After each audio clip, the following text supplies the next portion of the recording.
નમસ્કાર.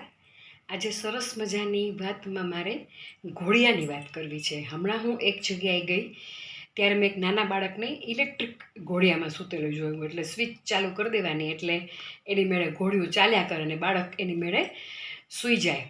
કદાચ કોઈ ઘરનું એને જોતું હોય કે ન પણ જોતું હોય એની રીતે હલ્યા કરે એટલે નીંદર આવી જાય ને સૂઈ જાય. પણ એક મારે વાત આપ સમક્ષ શેર કરવી છે કે જે પહેલાં ઘોડિયા આવતા ને જોડી બાંધતા આપણે, એનો શેપ જ્યારે બાળક એના માના પેટમાં હોય ને એવું એને ફીલ થતું. એટલે જોડી એવી હોય અને એમાં બાળક સૂવે અને પાછું ઉપરથી માનું હલરડું, પછી જે બાળકને નીંદર આવે ને એવી આ ઇલેક્ટ્રિક ઘોડિયામાં તો ન જ આવે.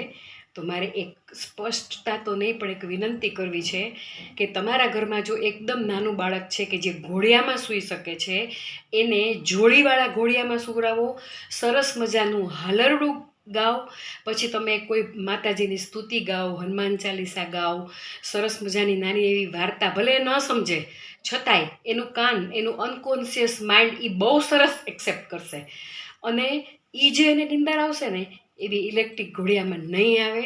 તો પ્લીઝ એક મારી રિક્વેસ્ટ છે કે તમારા બાળકને જે જોડી બાંધતા એવા ઘોડિયામાં સૂવડાવો.